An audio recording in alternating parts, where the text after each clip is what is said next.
Hello guys, welcome back to our channel. അപ്പോൾ ഇത് May 31 എടുത്ത വീഡിയോ ആണ് ഗൈസ്. അപ്പോൾ നാളത്തേക്ക് അനീറ്റയുടെ ബർത്ത്ഡേ ആണ്. അപ്പോൾ അവൾക്ക് നൈറ്റ് ഡ്യൂട്ടി ഉള്ളതുകൊണ്ട് നമ്മൾ ഇന്ന് തന്നെ കേക്ക് കട്ട് ചെയ്യാന്നുള്ള പ്ലാനിങ് ആയിരുന്നു.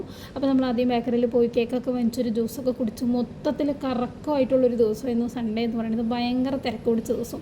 അതിൻ്റെ ഇടയിൽ ഇതൊക്കെ ചെയ്യാൻ കിട്ടിയത് വലിയൊരു ഭാഗ്യം തന്നെയെന്ന് സത്യത്തിൽ പറയാം. അപ്പോൾ ഏട്ടൻ കുറേ ഗിഫ്റ്റ്, അതായത് ഫോട്ടോ ഫ്രെയിമുകൾ കുറേ ചെയ്ത് വെച്ചിട്ടുണ്ടായിരുന്നു. അപ്പോൾ അതൊക്കെ എടുത്തിട്ട് ഞാനും ഏട്ടനും കൂടി വീട്ടിൽ വന്നിട്ട് കേക്കൊക്കെ റെഡിയാക്കി വെച്ചിട്ട് അവൾ കട്ട് ചെയ്തു ഗൈസ്. അപ്പോൾ കുറച്ച് സർപ്രൈസ് കൊടുക്കാമെന്ന് വിചാരിച്ചു, പക്ഷേ സർപ്രൈസ് ആവാൻ പറ്റിയില്ല.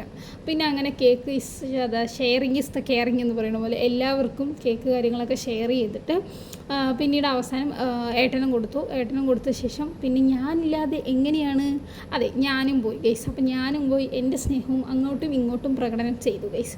അതിനുശേഷം അമ്മു വന്നു, അമ്മും കേക്ക് വരെ കൊടുത്തു. പിന്നെ അങ്ങോട്ട് ഫുൾ ഓഫ് ഫോട്ടോ ഫ്രെയിമാണ്. ആദ്യം സർപ്രൈസ് അമ്മയ്ക്കായിരുന്നു. അപ്പോൾ അമ്മയും അച്ഛനും അമ്മയുടെ അമ്മയും കൂടിയിട്ടുള്ള ഫ്രെയിമായിരുന്നു. അതിന് ശേഷം എന്ന് പറയണത് ഞാനും അനീറ്റയും കൂടി ഉള്ളത്. ഇത് സത്യത്തിൽ എക്സ്പെക്റ്റ് ചെയ്തില്ല. ഞാൻ കണ്ടത് തന്നെ ഭയങ്കര ഷോക്കായി, എൻ്റെ സർപ്രൈസായി ഗൈസ്. അപ്പം ഞാനിത് ഏട്ടനോട് വിചാരിച്ചതേ ഇല്ല ഞങ്ങളുടെ ഈ ഫ്രെയിം കിട്ടുന്നുള്ളത്. അപ്പോൾ ശരിക്കും അവളുടെക്കാളും ഞാൻ ഭയങ്കര സർപ്രൈസായി. അതിന് കഴിഞ്ഞ ശേഷം വന്നിട്ട് അവളുടെ ഒരു ഫ്രെയിമായിരുന്നു. അത് ഞങ്ങൾ വിചാരിച്ചാണ്, അത് ഞാൻ ചെയ്ത് കൊടുത്താണ്. നല്ല രസമുണ്ടായിരുന്നു. എല്ലാ ഫ്രെയിംസും എല്ലാ ഗിഫ്റ്റ്സും അടിപൊളിയായിരുന്നു. അങ്ങനെ എല്ലാം കഴിഞ്ഞ് അവരവരുടെ വർക്ക് കാര്യങ്ങളായിട്ട് അന്നത്തെ ദിവസം 2-3 മാരേജ് കാര്യങ്ങളുണ്ടായിരുന്നു. എല്ലാവരും പോയി. ഞാൻ വീട്ടിൽ പോസ്റ്റ് ഗൈസ്. അതിനുശേഷം മഞ്ഞയ്ക്ക് രാവിലെ ഏട്ടൻ്റെ വീട്ടിൽ പരിപാടി ഉണ്ടായിരുന്നപ്പോൾ അവൾക്ക് ഫുഡ് കഴിക്കാൻ പറ്റിയില്ല. അപ്പോൾ ഞങ്ങളും അവളും കൂടിയിട്ട് ഏട്ടൻ്റെ വീട്ടിൽ പോയ സമയത്ത് ചേച്ചി ഫുള്ളും ഡ്രസ്സ് ഗിഫ്റ്റുകളൊക്കെ ഒതുക്കി വെക്കുന്ന തിരക്കിലാണ്.